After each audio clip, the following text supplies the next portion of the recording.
आयोजन एवं योजना। इस मानस के नित्य स्वरूप में अपनी बुद्धि को स्नान करा के उनके चरणों में चित्त लगाकर मैं उनके चरित्र की रचना कर रहा हूँ।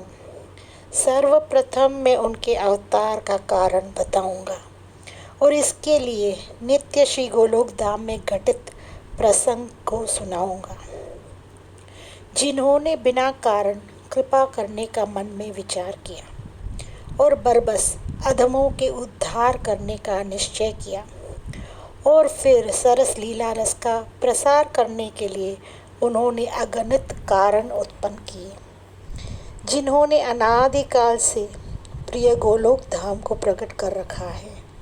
उन्होंने ही भूमि पर यह ब्रजमंडल प्रकट किया है। ये नित्य धाम में पूरा का पूरा बना रहा और यहाँ भी पूरा का पूरा ही आया। इस कारण से रसिक जन इस बात को इस तरह कहकर प्रकट करते हैं कि नित्य धाम में एक अंश से श्री कृष्ण ने इसे प्रकट किया है। ऐसा सहयोग इस प्रकार से जुट पाया। एक बार बिरजा सखी श्री कृष्ण प्रेम में मतवाली होकर श्री गोलोक धाम में अपनी छवि को चिटकाए हुए और परम रस में स्वरूप सजाए हुए बैठी थी और प्रियतम श्याम सुंदर पास में ही बैठे थे और रसमयी चेष्टाएं करके सुशोभित हो रहे थे।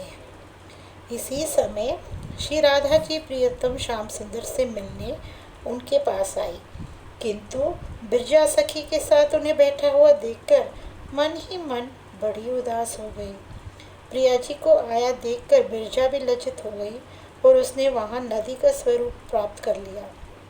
बिरजा की संग की सखियों ने भी नदियों का रूप प्राप्त कर लिया और वे सब मिलकर सप्त सिंधु की सी विस्तार वाली हो गई।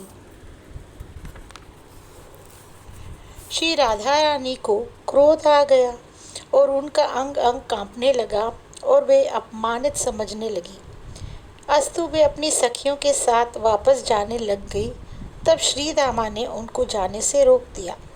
श्री राधा जी ने श्री दामा को बड़ा भारी श्राप यह दिया कि तुमको भयंकर असुर की योनि मिले। श्री दामा ने विचार किया कि ऐसा कौन सा अपराध मैंने किया था जिससे इन्होंने इतना बड़ा श्राप मुझे दे दिया।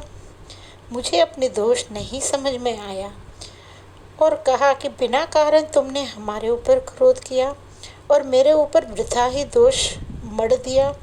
अस्तु बिना कारण श्राप देने का तुम्हें यह फल मिले कि तुम्हें भी मनुष्य योनि मिले और तुम गोकुल में जाकर अपनी मानव छवि को छिटकाओ। श्री रायन जो नारायण का ही अंश होगा वह वैश्य वंश का होगा और वह हरि भक्त होगा। तुम उसके साथ छाया रूप से रहोगी और श्री कृष्ण का तुम्हें वियोग सहना पड़ेगा। अबूझ लोग तुम्हें उसकी पत्नी जानकर तुम्हारे प्रेम की हंसी उड़ाएंगे और तुम्हें ऐसा कलंक लगाकर और निर्भय होकर यह चर्चा करेंगे कि तुम श्री कृष्ण के साथ रहती हो। दोनों ने क्रोध करके श्री हरि की माया के वश में होकर दोनों को श्राप दिया, किंतु जब क्रोध शांत हुआ तो दोनों ही पछताने लगे कि हाय हाय मैंने यह क्या किया। उस समय श्री कृष्ण ने वहां आकर कहा कि हे श्री धामा, सोच मत करो, सुंदर धीरज को धारण करो। तुम दोनों ने मेरी प्रेरणा से ही ऐसा किया है। तुमने हमारे मनोरथ को पूरा पहचान लिया है। तुम त्रिभुवन को जीतने वाले शंखचूड़ असुर होगे।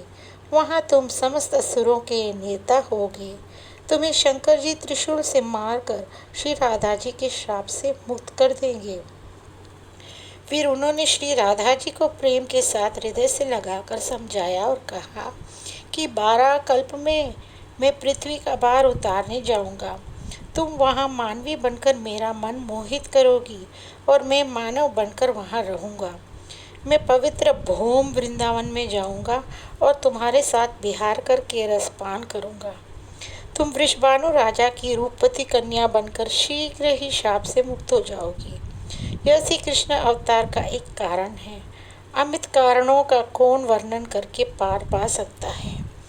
और भी बहुत से कारणों से भगवान अवतार धारण करते हैं, किंतु संसार उन्हें अपनी अपनी रुचि के अनुसार मानता है।